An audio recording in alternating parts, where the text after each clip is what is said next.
Online रहना तो सबका रूटीन बन गया है, इंस्टा, फेसबुक, यूट्यूब। बट एक अनसीन मशीन वर्ल्ड कॉन्स्टेंटली चल रही है, डाटा सेंटर्स। ये वो मॉन्स्टर है जो सिर्फ इलेक्ट्रिसिटी नहीं कंज्यूम करता, बल्कि फ्रेश वाटर भी कंज्यूम करता है, काफी ज्यादा। इमेजिन, हर एक लाइक के पीछे, हर एक सर्च के पीछे गैलन्स ऑफ वाटर ड्रेन हो रही हैं। क्यों, कैसे और इसका असली इम्पैक्ट क्या हो सकता है? इस वीडियो में हम एक जर्नी पे निकलने वाले हैं जो सिंपल लगती है, बट एंड तक जाते जाते आपका डिजिटल दुनिया का व्यू कंप्लीटली चेंज हो जाएगा। सो एंड तक बने रहे। नमस्कार दोस्तों, तो चलिए एक सफर पे निकलते हैं। ये है क्लाउड, साफ, एब्स्ट्रैक्ट। ये वो नॉन स्पेस है जहां हमारी डिजिटल जिंदगियां रहती हैं, हमारे फोटोज, हमारे मैसेजेस, हमारे काम, हमारे नॉलेज। लेकिन क्लाउड आसमान में नहीं है, ये तैरता नहीं है, ये रहता है जमीन पर। विशाल बंद फैक्ट्री बिल्डिंग में, डेजर्ट के बीच, और इनमें छिपी है एक बेपनाह प्यास। हर ईमेल, हर सर्च, हर वीडियो स्ट्रीम और एआई जनरेटेड इमेज एक रिसोर्स कंज्यूम करती है, और वो रिसोर्स है पानी। डाटा तो वर्चुअल हो सकता है, लेकिन इसे चलाने का सिस्टम फिजिकल है, और ये सिस्टम जिंदा रहने के लिए पानी कंज्यूम करता है, बहुत सारा पानी। सालों तक ये कंजम्पशन एक छुपा हुआ राज था।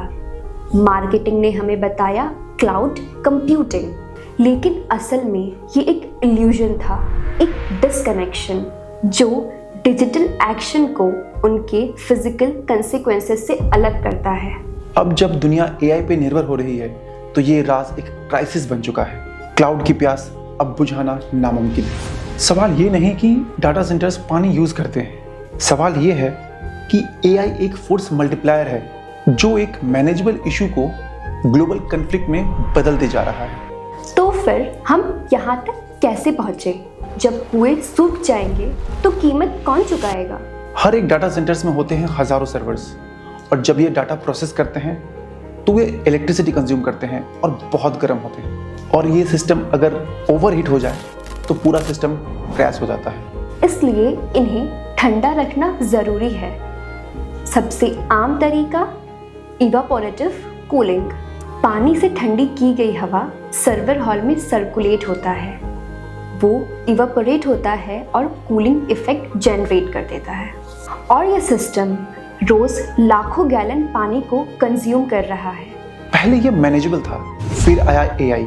एक एआई मॉडल को ट्रेन करने में गूगल सर्च से 30 गुना तक ज्यादा एनर्जी कंज्यूम होती है। ज्यादा एनर्जी मतलब ज्यादा पावर, ज्यादा पावर मतलब ज्यादा हीट, और ज्यादा हीट मतलब उसे कूलिंग करने में ज्यादा पानी चाहिए। सिर्फ 7 सालों में यूएस डाटा सेंटर का वाटर यूज 170% तक बढ़ने का एस्टिमेट है, और इसका सीधा संबंध है एआई से, और ये एक ग्लोबल कॉन्फ्लिक्ट बन रही है। और इंडिया, यहाँ पे पिक्चर कुछ अलग नहीं है। नोएडा, हैदराबाद, गुजरात के देवरिया स्पेशल इकोनॉमिक जोन में मेगा डाटा सेंटर्स बन रहे हैं, जहाँ लोग टैंकर से पानी लेते हैं, वहीं पास ही कूलिंग के लिए हजारों लीटर्स पानी हर दिन यूज हो रहे हैं।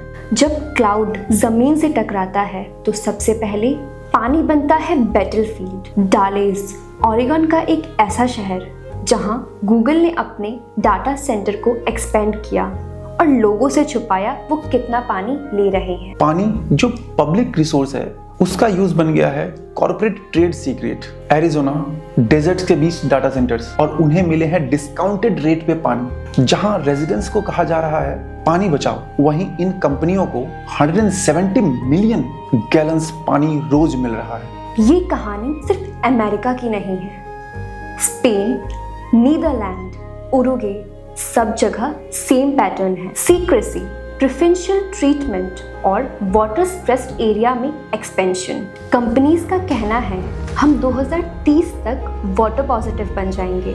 इसका मतलब है एरिज़ोना से पानी निकालो और ब्राजील में पेड़ लगाओ। Offset complete. लेकिन जो एक्वाफायर हैदराबाद और एरिज़ोना में सूख रहे हैं, उसका क्या?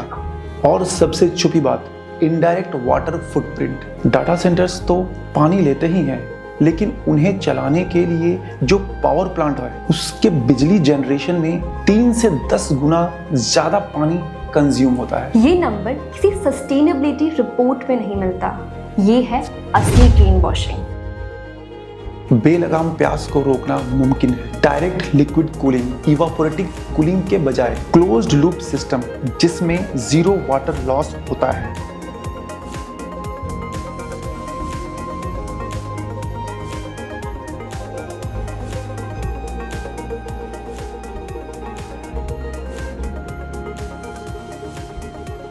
इमर्शन कूलिंग टेक्निक जिसमें सर्वर पूरी तरह से एक फ्लूइड के अंदर डूबा रहता है। कूलिंग एफिशिएंट और पानी की खपत शून्य। और इसका सबसे सिंपल सॉल्यूशन है रिसाइकल्ड वाटर का इस्तेमाल। रूरल और अर्बन इंडिया में इक्विटेबल डिस्ट्रीब्यूशन पर फोकस। लेकिन सॉल्यूशन सिर्फ टेक्नोलॉजी नहीं है, सॉल्यूशन है अकाउंटेबिलिटी। द डैलेस ने दिखाया कि जब कम्युनिटी लड़ती है तो कॉर्पोरेट को भी ट्रांसपेरेंसी दिखानी पड़ती है। और इंडिया में भी लोग सवाल पूछना शुरू करें आईटी और टेक के नाम पर होने वाली वाटर एक्सप्लॉयटेशन के बारे में, तो इस पर भी रोक लगाया जा सकता है। डिजिटल दुनिया फिजिकल है, उसका भी वजन है, उसका भी फुटप्रिंट है, उसकी भी एक प्यास है। और जैसे जैसे हम एआई भविष्य की तरफ बढ़ रहे हैं, हम सबको मिलकर एक फैसला लेना होगा। या तो हम मांग करें कि कंपनीज जिम्मेदारी से काम करें, या फिर हम अपनी अधिकारों के लिए आवाज उठाएं। अगर आपको ये वीडियो इन्फॉर्मेटिव लगा हो तो लाइक करें, शेयर करें और सब्सक्राइब करना ना भूलें। और आप चाहते हैं कि इस तरह के इन्फॉर्मेटिव वीडियोस आपको आगे मिलते रहें तो नीचे बेल आइकन को दबाना ना भूलें। तब तक के लिए जय हिंद, जय भारत।